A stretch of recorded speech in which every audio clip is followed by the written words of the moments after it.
Yo, what is going on, guys? Welcome back to another video. So a lot of young guys have taken that next step towards stardom this season. So I thought it'd be a fun idea to go through some of the most improved players in the entire NHL, starting with the Eastern Conference. For this, it's mainly going to be guys below the ages of like 26. Some guys I had to choose that were above that age because some teams have like absolutely no young core, like looking at the Tampa Bay Lightning. But for the most part, these are younger guys that did take pretty sizable steps in their game and overall improved, taking that next step. Without further ado, let's dive into it. Starting with the New York Rangers, I have Alexis Lafreniere. 16 goals, 23 assists for 39 points last year. Really broke out this season, obviously in large part playing with that second line of Trocheck and Panarin. Right now he has 25 goals, 25 assists, 45 points in 71 games. So going to end probably above 50 points, maybe get to that 25 goal mark. It has obviously been very impressive. Yes, does playing with heart level Artemi Panarin help? Definitely, but I think he's also elevated his game. The fact that he's able to keep pace with a guy like Artemi Panarin this season has been very impressive. I'm still not sure he's ever going to become a star point per game guy like on his own as the best player on a line, but he definitely has shown that he's going to be, as long as Artemi Panarin is playing at a high level, he can stay with him, probably going to go for 60, 65 next year, and then maybe eventually at the 70-point mark. It has been very encouraging for Alexis Lafreniere of the New York Rangers. The Ottawa Senators, Shane Pinto, after missing the first half of the season, we weren't really sure what Shane Pinto was going to look like, and clearly he was not betting on games during that first half break. He clearly came out. He started balling out right out of the gate. Right now, he has 21 points in 29 games after only having 35 points in 82 games last year. He has really stepped into that second line center position now that Josh Norris might never play again at this goddamn point. I don't want to get that morbid, but he has had his third shoulder surgery at 24 years old. So Pinto has really inherited that second line center role, playing with far more maturity, far more composure with his game after, again, a solid rookie year, but has really emerged as a stud. And in terms of the advanced stats, out of the 371 players that have played 500 minutes overall, he ranks 18th in the entire NHL at 64.4% expected goals percentage. That's in between Artemi Panarin, who I was talking about before, and Austin Matthews. So it's obviously a small sample size.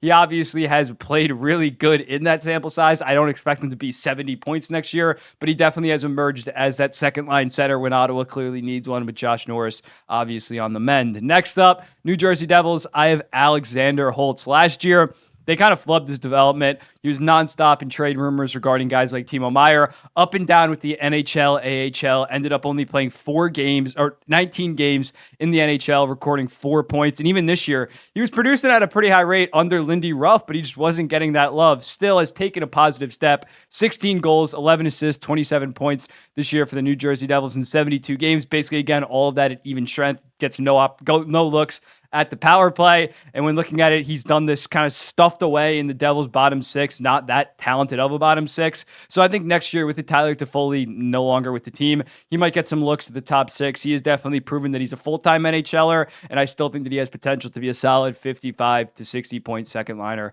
going forward. The Detroit Red Wings also kind of forgot to mention, let me just say this, should have said at the start, no rookies on this because you can't really compare how much they've improved at the NHL level. Thought that was pretty obvious. That's why I didn't go with like a Simone Nemec. He's obviously improved a lot from the AHL to the NHL this year, but not at the NHL level. Lucas Raymond, Detroit.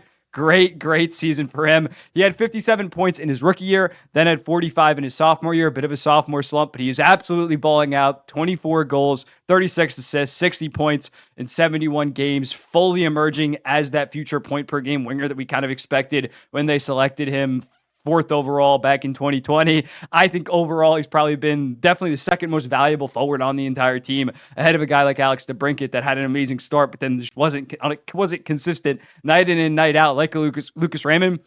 When Dylan Larkin went down for those like 5-6 games, he was really the only guy that showed up for the most part. I think Lucas Raymond has taken a massive jump in his development and now looks like a future very elite player. Washington, Connor McMichael. Connor McMichael had a very disappointing, well, he's still like only 21 years old, but a pretty disappointing first year in the NHL. 2 seasons ago, 9 goals, 9 assists, 18 points in 66 games. He played full-time in the AHL last year. They just decided, you're going to be in the AHL, you're going to play a shit ton. You're maybe not quite ready for the NHL. Now this season, he definitely looks ready. 16 goals, 15 assists, 31 points in 68 games, playing a second line center role on a playoff team right now. You can shit on Washington for not having the best underlying numbers, but they're in the playoffs, and their 23-year-old former 2019 first-round pick is their second line center. Again, similarly to a Shane Pinto, really emerging in terms of his composure and overall playmaking abilities that wasn't really there back in 2022. Connor McMichael has proven. I don't think that he's ever going to be like their number one center by any stretch. I'd be worried about that,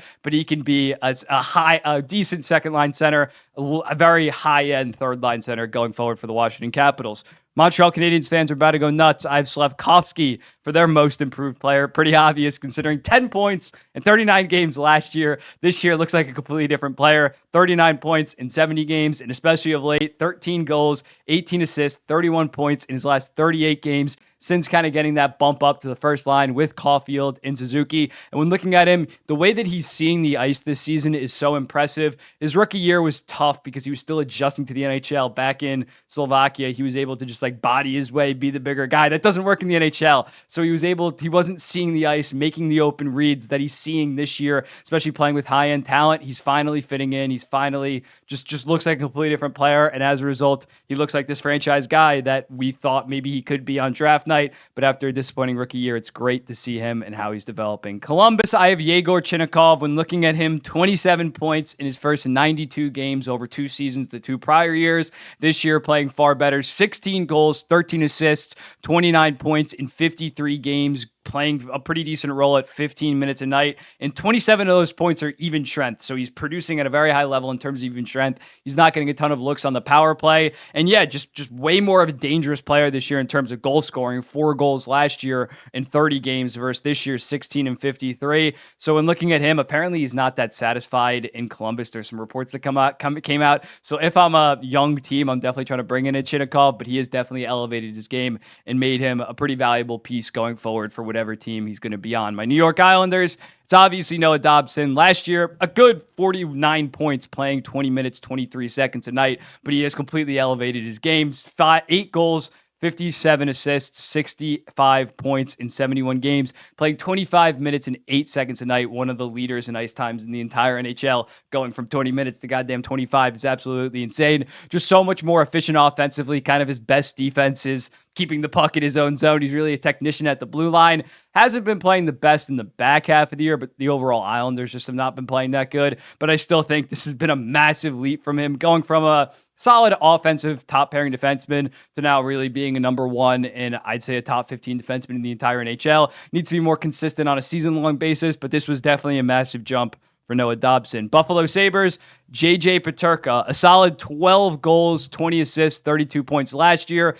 Playing much better, obviously, this year, has taken that next step. 24 goals, 20 assists, 44 points in 72 games. Might hit the 30-goal mark if he goes on a heater to end the season. And he's doubled his goal production already in less games, and he hasn't even shot at that astronomically high of a rate compared to last year. Last year, shot 9.6%. This year, shooting 12.8%. So I think 12.8 is pretty realistic, is pretty doable next season. So he's a legit 28, 29 goal guy going forward. I can definitely see that. He's shuffled around Buffalo's forward core for the most part and has really made it work with whoever he's playing with. JJ Peterka looks like a very good top 6 forward going forward. Philadelphia Flyers, Cam York. I went with Cam York. Last year, a solid 20 points in a second pairing role. He's definitely bumped up in terms of his role this year, going from around 19 minutes a night now to 22-17, playing serious minutes, again, seriously difficult minutes on a playoff team as of right now, having 9 goals, 19 assists for 28 points. He's been very impressive, and going forward, I think, while you can't really rely on him to maybe be your number 1 if you're going to be filling couple years as championship aspirations, he definitely looks like a solid top pairing guy going forward. Big leap for Cam York. Seth Jarvis of the Carolina Hurricanes had a great rookie year, 40 points in 68 games. Then he had a bit of a sophomore slump. He only had 39 points in 82 games. He did only shoot 7.5% that year, but his shooting's obviously back up this year. 27 goals, 30 assists, 57 points in 72 games. And that's with him playing a decent amount at even strength to at least start the season with Jordan Stahl and Jordan Stahl and Jordan Martinook. So that is obviously he's not been playing with like Aho for the entire season and has been producing at that high of a level. So in looking at him, he's really just a Swiss Army knife. He can basically do anything on the ice at a pretty high level, able to get into the greasy areas, able to kill you with skill. He has emerged as a future, maybe even 40-40 guy, considering this year, 27-30. He's already probably going to get to 30-30, maybe even sniff 35-35. He has been very impressive, and Carolina has a disgusting forward core going forward. We got the Pittsburgh Penguins. This is one of the teams where I had no clue who to pick because they don't have any young guys. So I went with Alex Nedeljkovic. When looking at him, he definitely improved this season. Last year at an .895, looked like he was on his way out of like ever being an NHLer. He was playing great to start the season. He had like a .915 2 or 3 months in. He has dipped a little bit, sitting at a .902, but I do think he has played good enough to earn himself another NHL contract next year. So good on him. Way to get your bag up, I guess, for next season. He's going to sign another 1 year, $1.5 million contract. Boston Bruins. Oh, no, that's not the Boston Bruins. Boston Bruins. Morgan Geekie. Morgan Geekie was brought in from Seattle and has really smashed expectations. Last year, 9 goals, 19 assists for 28 points in 69 games. This year, a very solid 16 goals, 21 assists, 37 points in 66 games. So he's on pace for around 45, 46 points this season. And he's playing around 15 minutes a night. When looking at Boston, they needed a lot of depth scoring this season to enable to not obviously replicate the results last year, but to be a playoff team. And Geekie has massively provided that. He's played a pretty important role in their middle six. So I think at 25 years old, they're going to try to keep him there for a long time. And he's going to be a Boston Bruin for the next 5-6 years, if I were to guess, and he's definitely taken a pretty major step in his game. For the Florida Panthers, you probably could go with Sam Reinhart. With me, I love Sam Reinhart, but he is shooting 25.8%. Like, he's shooting just absolutely astronomical, leading the entire NHL. So I went with Gustav Forsling, as you saw back there. Last year was very solid, around half a point per game, and he's doing it again and elevating it, in my opinion. He has 35 points in 68 games. I don't like to use plus minus, but he is the plus minus leader in the entire NHL. When you're the leader in the entire NHL, I think that does mean something. Him and Ekblad have helped form definitely top 10. I should have had him in my last top 10 like a month or two ago. Top 10 pair in the entire NHL, maybe even sniffing top 5. He has been so fantastic for the Florida Panthers and has emerged and solidified himself as a legit top pairing guy in the NHL, probably top 60 defenseman in the entire NHL right now. So when looking at him as a result, he got a bag, 8 years, $5.75 million. Toronto Maple Leafs, William Nylander. When looking at Nylander, it was going to be tough to massively improve on a season where last year he had 40 goals, 47 assists, 87 points. But he has. He absolutely has. When looking at him, 39 goals, 54 assists, 93 points in 70 games. Might end up hitting 110 points. He needs 17 in his last 12 games. So it is perfectly feasible. He's been great. Basically everything that he did last year, he's just doing on a higher level, just creating more plays, finishing more of his chances. It has been very impressive seeing Nylander solidify himself kind of as a superstar. Do I think he's going to get 105 plus next year? Probably not, but I bet on him over 93 points. That's for sure. He is a legit offensive stud. And then lastly, Tampa Bay. Again, not a ton of young guys to choose from, so I went with Nick Paul. When looking at Nick Paul, it's his second full year in Tampa, and he's really adjusted to Tampa. Last year, he had 17 goals, 15 assists, 32 points in 82 games. This year, 19 goals, 19 assists, 38 points in 71 games, going to break 20 and 20. That is very impressive for a guy that usually slots in around their third line center to get 20 and 20. I know he does play up at the second line center from time to time, but to get that from a guy that can be your third line center, get 22 goals, 22 assists a season, that is very impressive, and he has really just found his way in Tampa. Him and Chiarelli are some of the best two-way centers in the entire NHL. He's great defensively. Very good job by the Tampa Bay Lightning. So yeah, here are the guys. Lafreniere, Pinto, Holtz, Raymond, McMichael, Slavkovsky, Chinnikov, Dobson, Peterka, York, Jarvis, Nedeljkovic, Geekie, Forsling, Nylander, and Paul. Let me know in the comments, what do you think about this? And I'll be seeing the next one. I'm going to do West next. Drop some of the other guys that you think have taken massive steps, massive improvement, and I'll be seeing the next one.